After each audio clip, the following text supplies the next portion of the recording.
शादी मेरी बीवी की। ये कृष्णा निवास है ना? वो मैंने न्यूज़पेपर में आर्टिकल पढ़ा था कि शादी के लिए होनहार लड़के की तलाश है आप लोगों को। जी जी, वो इश्तिहार हमने ही डलवाया था। मैं लड़की का पापा, तो आपको अपनी बेटी के लिए लड़के की तलाश है? नहीं नहीं, मेरी सुहागन बहू के लिए। क्या? वही तो राज है, क्यों एक ससुर अपनी बहू के लिए पति ढूंढने निकल पड़ा।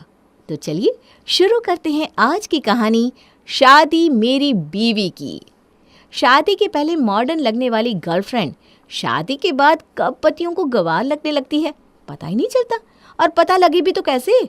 पति को सब कुछ समय पर चाहिए और उसके बाद भी बीवी बिल्कुल फ्रेश चाहिए, जो कि पॉसिबल ही नहीं है। और कुछ ऐसा ही हो रहा था प्रीति के साथ भी। गर्मी की दोपहरी में प्रीति हड़बड़ाकर किचन में खाने की तैयारी कर रही थी। दाल बन गई, चावल चढ़ गए, एक तरफ रायता भिगो देती हूँ और एक तरफ सब्जी की तैयारी कर लेती हूँ। मम्मी जी कहाँ हैं आप?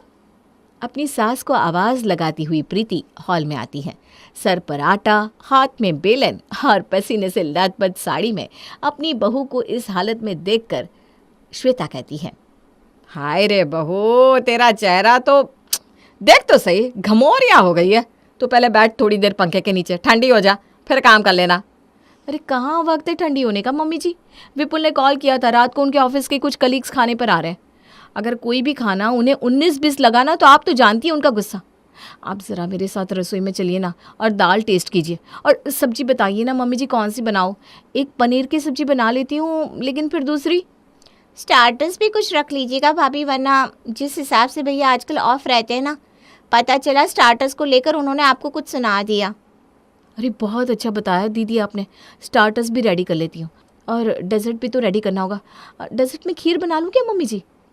अरे इतना कुछ बना रही है, अब खीर बनाने की कोई ज़रूरत नहीं है। लास्ट में मार्केट से मंगाया हुआ आइसक्रीम दे देंगे सबको। इतनी गर्मी में इतना सब कुछ खाने के बाद पेट में जगह भी बचेगी क्या नास पीटो के? और अगर विपुल ने चूँ चा की ना तो कह देना मम्मी जी ने बोला था। पता नहीं किस मुहूर्त में आपने इस सत्यानाशी को जन्म दिया था श्वेता जी। जिस दिन से पैदा हुआ है हमें रुला रहा है। पहले मुझे शादी करनी है तो प्रीति सही, लगन हो या ना हो अभी के अभी रिश्ता पक्का कर दो। और शादी के 2 साल हुए नहीं कि बच्चे की जिंदगी जहन्नुम बनाकर रख दी है जाहिल ने। हो जाता है जी, आजकल समाज कैसा हो गया है, किसी ने भर दिए होंगे कान बेचारे के, वरना मेरा बेटा ऐसा नहीं था। आप फिक्र मत कीजिए, कोई ग्रह दोष भी तो हो सकता है। मैंने पंडित जी से बात की है, उन्होंने 2 दिन बाद मुझे बुलाया है। अगर ग्रह दोष हुआ तो मैं जाकर कटवा दूंगी। हे भगवान, कहीं मेरी कुंडली के किसी दोष के कारण तो विपुल का स्वभाव ऐसा नहीं हो गया है। आप तो सारी बात खुद पर ही ले लेती हो भाभी, ऐसा कुछ नहीं है। मम्मी जा रही है ना पंडित जी के पास, सब पता चल जाएगा। फिलहाल आप चलिए किचन में, मैं आपकी हेल्प कर देती हूँ। विपुल के दोस्तों के लिए खाना तैयार करने के बाद प्रीति तैयार होने अपने कमरे में चली जाती है। विपुल को मैं साड़ी में पसंद नहीं हूँ तो आज मैं गाउन पहन लेती हूँ। कोई भी मौका नहीं दूंगी विपुल को नाराज़ होने का, सब ठीक कर दूंगी मैं। और 10 मिनट के बाद ही विपुल अपने कलीग्स के साथ अपने घर पहुँचता है। विपुल की आवाज़ सुनते ही भागती हुई प्रीति अपने कमरे से बाहर आती है। तुम आ गए विपुल? तुम क्या होता है, ज़रा तमीज़ से, लोग हैं ना साथ में बाबू। अब मेरा मतलब है आप आ गए। नमस्ते भैया, कैसे हैं आप सब? बहुत अच्छे भाभी, वैसे ये लाल रंग का गाउन आप पर बहुत जच रहा है। थैंक यू, आपके भैया ही लेकर आए थे। आइए अंदर आइए। सभी आगे बैठकर सोफे पर बैठ जाते हैं। प्रीति किचन में जाकर सभी के लिए कोल्ड ड्रिंक लेकर आती है और सभी को सर्व कर रही होती है। तभी विपुल बड़ी बड़ी आंखों से प्रीति को इशारा करता है। न जाने ये क्या बोलना चाह रहे हैं। लगता है आज मैं ज़्यादा ही अच्छी लग रही हूँ। अब मैं स्टार्टर्स लगाऊं भैया? आप लोग डाइनिंग टेबल पर बैठ जाइए। हाँ राज, तुम लोग खाने के लिए बढ़ो, मैं 2 मिनट में आता हूँ। और प्रीति के पीछे पीछे किचन में विपुल जाकर उसका हाथ जोर से पकड़ते हुए कहता है, बेशर्मी की भी कोई हद होती है। जब हम डाइनिंग के लिए बाहर जाते हैं और मैं तुम्हें मॉडर्न ड्रेस पहनने के लिए कहता हूँ, तब तो तुम पुरानी सी साड़ी पहनकर तैयार हो जाती हो। और जब यहाँ मेरे कलीग्स आए हुए तो ये गाउन पहनकर खड़ी हो गई। नेक देखा है कितना डीप है, उसके बाद भी सभी को तुम झुक झुक कर कोल्ड ड्रिंक सर्व कर रही हो। रिझाना चाहती हो क्या सभी को? मुझसे मन नहीं भर रहा। मतलब ये सावित्री बनने की तुम्हारी एक्टिंग सिर्फ मेरे ही सामने हो रही थी, हाँ? असल में तो तुम कुछ और ही हो। इत्तेफाक से श्वेता रसोई के दरवाजे पर आ जाती है और ये सब सुन लेती है। ये सब क्या है विपुल? हाथ छोड़ बहू का। बेचारी प्रीति रोती हुई कमरे में जाती है और साड़ी पहनकर बाहर आती है और सभी को खाना परोसना शुरू करती है। प्रीति को साड़ी में देखकर राज कहता है, क्या बात है भाभी, मैंने आपके गांव की तारीफ कर दी तो आपने गांव नहीं चेंज कर दिया। अगर मैंने आपकी आंखों की तारीफ कर दी होती तो क्या करता भाई? हे भगवान, ये राज भैया को भी ऐसा मज़ा कभी ही करना था। अब तो भैया भाभी की अच्छी खासी क्लास लगा देंगे। डिनर के बाद विपुल के दोस्त जैसे ही वापस जाते हैं उसका गुस्सा और ज़्यादा बढ़ जाता है। रात को जैसे ही प्रीति अपने कमरे में सोने जाती है, मुफ्त में एसी की हवा खानी है तुम्हें, हाँ? कोई ज़रूरत नहीं है यहाँ सोने की। बहुत हंसी ठिठोली चल रही थी ना राज के साथ तुम्हारी। ये लो, ये तुम्हारा तकिया, हॉल में जाकर सो जाओ। क्या हो गया है विपुल? तुम पहले तो हर सैटरडे मेरे साथ घूमने जाते थे।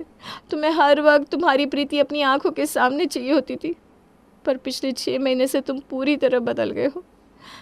अगर कोई और तुम्हारी लाइफ में आ गई है तो साफ साफ बता दो।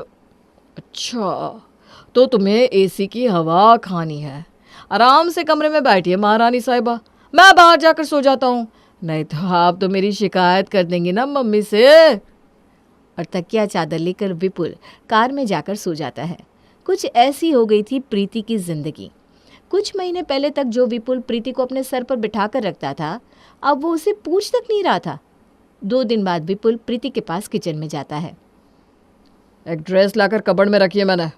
आज मेरे ऑफिस की पार्टी है, शाम में मैं तुम्हें लेने आऊँगा, उसी ड्रेस में रहना। विपुल की कही बात मानकर प्रीति सज धज कर विपुल के आने का इंतज़ार करने लगती है। 6 से 6:30 बज जाते हैं और 6:30 से 7:30, पर विपुल का तो कोई पता ही नहीं लगता।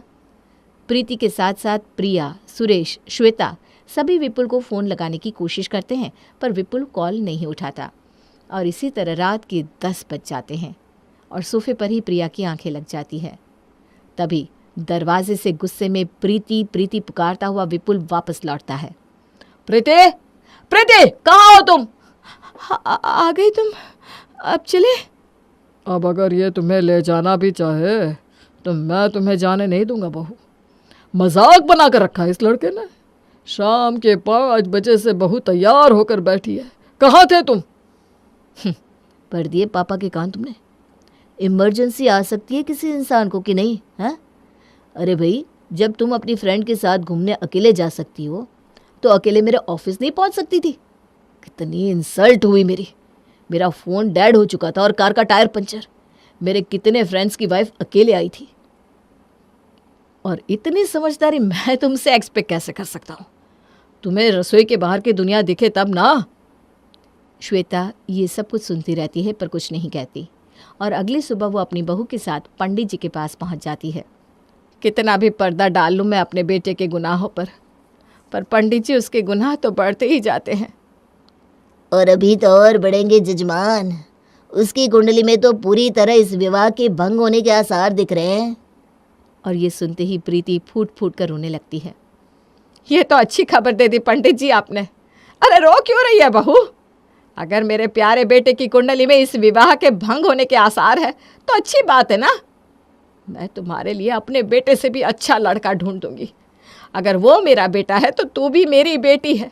बहुत रो लिया तूने, अब रोएगा तो विपुल। और घर पहुंचती ही श्वेता प्रिया से कहती है, विवाह.com पर प्रीति की अच्छी अच्छी फ़ोटोज़ डाल दे और उसका अकाउंट बना दे। नीचे लिख देना, खाना अच्छा बनाती है, मॉडर्न प्लस संस्कारी, एक अच्छे शरीफ घर के लड़के की तलाश है। मम्मी, ये आप क्या कह रही हैं? जो बोला वो कर। और आप न्यूज़पेपर पर ऐड डलवा दीजिए कि हमें एक होनहार लड़के की तलाश है। शादी की बात है, 8-10 लड़के देखेंगे तब तो कोई पसंद आएगा। श्वेता के ऐसे डिसीजन से सभी चौंक तो गए थे, पर विपुल का स्वभाव देखकर उन्हें भी कोई दूसरा रास्ता समझ में नहीं आता और वो भी श्वेता की बात मान लेते हैं। अगले ही दिन से न्यूज़पेपर के आर्टिकल पढ़कर लोगों की लाइन कृष्णा निवास के बाहर लगने लगती है। नमस्ते जी। आप कौन भाई साहब? वो तेरी बहन है ना बेटा प्रीति, इसकी शादी के लिए तुम्हारे पापा जी ने न्यूज़पेपर में इश्तहार दिया था, उसी को पढ़कर हम आए हैं। आजा बेटा रोहन, इत्ते आ। क्या? प्रीति के लिए? अरे भाई, प्रीति मेरी बीवी है। मुझे कोई प्रॉब्लम नहीं है पापा जी, अगर उसे पहले से ही घर संभालने की ट्रेनिंग मिल गई हो तो वो तो अच्छा है ना, अच्छे से हमारा घर भी संभाल लेगी, क्या पापा जी? जी बेटा जी। चलिए निकलिए, निकलिए, वरना मुझे पुलिस वालों को बुलाना होगा।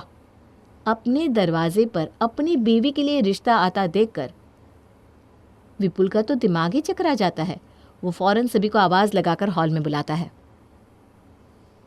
कोई गलती नहीं हुई भैया, न्यूज़पेपर में प्रीति ही नाम छपवाया है पापा जी ने, और वो मेरे लिए नहीं, भाभी के लिए ही लड़का पसंद कर रहे हैं। अब जिस लड़की को आप जैसा लड़का मिल चुका हो, जो उसे इस तरह बेइज्जत करता हो, उससे अच्छा तो यही है ना कि भाभी अपने घर की हो जाए। जिस दिन मैं प्रीति को अपने घर लेकर आई थी ना, मैंने उस दिन से ही उसे अपनी बेटी मान लिया था, और उसके साथ इतना गलत होता मैं नहीं देख सकती। तुझे प्रीति अपने लायक नहीं लगती ना, कोई बात नहीं, मेरी बहू जिसके लायक है उसी को मिल जाएगी। और बड़ी मुश्किल से हमने रिश्ता ढूंढा है, तो लड़के वालों को दरवाजे से वापस भेजने की कोई ज़रूरत नहीं है। और तभी किसी 20-22 साल की लड़की की तरह शर्माती हुई प्रीति अपने कमरे से बाहर आती है। मम्मी जी, लड़की वाले आ गए क्या? आप सबके सब इस लड़की के साथ रहकर पागल हो गए हैं। मैं जा रहा हूँ ऑफिस। अब हर वक्त विपुल के सामने या विपुल के पीछे कृष्णा निवास में लड़के वालों की लाइन लगी रहती, और चारों सास ससुर ननद और बहू मिलकर लड़के छांटते रहते। यहाँ तक कि अब लड़कों को अच्छी तरह परखने के लिए प्रीति उनके साथ घूमने जाना भी शुरू कर देती है। एक रोज़ विपुल अपने दोस्तों के साथ एक रेस्टोरेंट में होता है, जहाँ वो देखता है कि प्रीति किसी लड़की के साथ खाना खा रही है। आप कितनी प्यारी है प्रीति जी, मैंने आज तक आप जैसी सीधी सादी और स्मार्ट लड़की नहीं देखी, वरना ज़रा भी दिमाग होने के बाद लोगों को ना घमंड आ जाता है, और आप में तो घमंड है ही नहीं। कैसे आपने एक झटके में मेरे ऑफिस की इतनी बड़ी प्रॉब्लम सॉल्व कर दी। बस शादी करके आप मेरे घर आ जाइए, फिर मैं तो अपनी ऑफिस की चाबी भी आपको ही हैंड ओवर कर दूंगा। अबे तेरी तो। ये सुनते ही विपुल गुस्से में सूरज का कॉलर पकड़ लेता है। तुम्हारी औकात भी नहीं है सूरज को हाथ लगाने की, बाहर गार्ड्स खड़े हैं। अगर सूरज ने एक बार भी नज़र घुमाई तो कहीं दिखोगे भी नहीं तुम। तुम्हें क्या लगा तुम मुझे वैल्यू नहीं करते तो दुनिया में कोई नहीं करेगा? दूर रहो मेरी लाइफ से। विपुल गुस्से में बाहर चला जाता है। दिन बीतते जाते हैं, विपुल के घर का माहौल भी बदलता जाता है। किचन का खाना बनाना तो दूर, अब प्रिया सिंदूर लगाना, मंगलसूत्र पहनना भी बंद कर देती है। हद कर दिए प्रीति ने, मजाक बना कर रख दिया है शादी का। क्या खुद में बड़बड़ा रहा है बेटा? शादी में क्या पहनेगा यही सोच रहा है। प्रीति को सूरज पसंद आ गया है, तो हम सोच रहे हैं कि शादी की तारीख जल्दी ही निकाल ले। तभी अपनी बड़ी सी कार में सूरज घर के बाहर पहुंचता है। प्रीति आराम से रेडी हो जाओ, इट्स अ रिमाइंडर, हमें मूवी जाना है। ये होता है प्यार नहीं पापा? 12 बजे की मूवी है और सूरज जी अभी आ गए। हर रोज़ ये सब देखकर विपुल का दिमाग खराब होता जा रहा था, और शादी की तारीख निकलते ही घर में डेकोरेशन का काम शुरू हो जाता है। आप सबको क्या लग रहा है मुझे फ़र्क पड़ रहा है प्रीति की शादी से? अरे भाई, जिसे खुद दूसरी शादी करने से फ़र्क नहीं पड़ रहा, उसकी शादी से मुझे क्यों फ़र्क पड़ेगा? अरे अच्छे से सजाइए भैया, और महंगे फूल लगाइए। आखिर शादी मेरी बीवी की है, 4 दिन के बाद है ना शादी, तो सारी रस्में आप लोग अच्छे से कर लीजिएगा। अब तुम्हें आखिरी दिन ही मिलूंगा, सीधा फेरों के बाद। विपुल को अब तक ये सब नाटक लग रहा था, और 4 दिन बाद जैसे ही वो अपने घर आता है, वहाँ कोई नहीं होता। घबराहट के मारे विपुल के पैर लड़खड़ा जाते हैं। वो भागता हुआ वेन्यू पर पहुँचता है, जहाँ दरवाजे पर उसे उसके पापा मिलते हैं। ये सब क्या है पापा?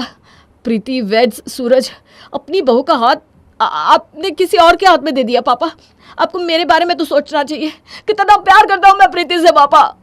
कहने को तो मैं भी कह सकता हूँ बेटा कि मैं चांद से बहुत प्यार करता हूँ, पर मैं चांद के लिए क्या करता हूँ? कुछ नहीं ना। कम से कम मैं उसे निहारता तो प्यार से हूँ। तूने तो बहू को निहारना तक बंद कर दिया था। तू तो उसे धुतकारता रहता था बेटा, तो चले गए हुआ। रोता हुआ विपुल आगे बढ़ता है, जहाँ उसे उसकी मौसी मिलती है। कोई बात नहीं बेटा, रो मत, ये आज नहीं तो कल तो होना ही था। अब प्रीति तो खुश रहेगी बेटा। नहीं होना था मौसी, नहीं होना था। ये क्या हो गया? पर जैसे ही वो आगे बढ़ता है, भाई तू यहाँ, मुझे पता था तू आ जाएगा। भाग भाई, देरी नहीं हुई है, फेरे अभी तक शुरू नहीं हुए। भागता हुआ विपुल मंडप पर पहुंचता है। रुक जाइए पंडित जी, ये शादी नहीं हो सकती। हाथ जोड़कर मैं तुमसे विनती करता हूँ सूरज, मेरी प्रीति मुझे लौटा दो। सहरा बांध के मैं आया था प्रीति तुम्हें ले जाने के लिए, तुम कैसे भूल गई? प्रीति, मुझ पर क्या तुम्हारा हक नहीं है? तुम मुझे मारती, पीटती, गालियां देती, पर ऐसा छोड़कर क्यों चली जा रही हो तुम? जब बच्चे बिगड़ जाते हैं तो क्या माँ उन्हें छोड़कर दूसरे बच्चे का हाथ थाम लेती है? न जाने मुझे क्या हो गया था प्रीति, तुम्हें पाने के बाद मैं तुम्हारी अहमियत ही भूल गया। मुझे ये दिखाई नहीं कि शादी के बाद तुम सिर्फ मुझे नहीं, मेरे पूरे परिवार को संभाल रही थी। खाना बनाना, कपड़े धोना, बर्तन साफ करना, क्या नहीं कर रही थी तुम मेरे लिए। और मैं था कि तुम्हारी हर छोटी बड़ी बात में बुराई निकाल रहा था, क्योंकि बुरा तो मैं था, खोखला था, खोखला। अगर किसी एक पल में भी मेरा प्यार तुम्हें सच्चा लगा होगा तो भीख में ही मेरे पास आ जाओ प्रीति। और मंडप से उठकर लाल जोड़े में प्रीति अग्निकुंड को लांघकर विपुल के पास आकर उसे गले लगा लेती है। प्रीति के पैरों पर गिरकर विपुल अपनी गलती की माफ़ी मांगता है और तब जाकर सहरा हटाकर प्रिया बाहर आती है। मुझे तो लगा था भैया आप फेरों के बाद ही आओगे। देर आए दुरुस्त आए। बस आज ये जो साज श्रृंगार में पैसे बर्बाद हो गए ना, उसका अफसोस है मुझे। मुझे कोई अफसोस नहीं है और ना मैं किसी और को अफसोस होने दूंगा। पंडित जी, मंत्र पढ़िए, अब तो फेरे होकर रहेंगे। मैं उस विपुल को त्याग कर अपनी प्रीति के लिए बेस्ट हस्बैंड बनकर उसका हाथ थामता हूँ, ये मेरा वचन है। और अपने सास ससुर के कारण प्रीति को अपने पति का प्यार दोबारा मिल जाता है और कृष्ण निवास फिर से खुशहाल हो जाता है।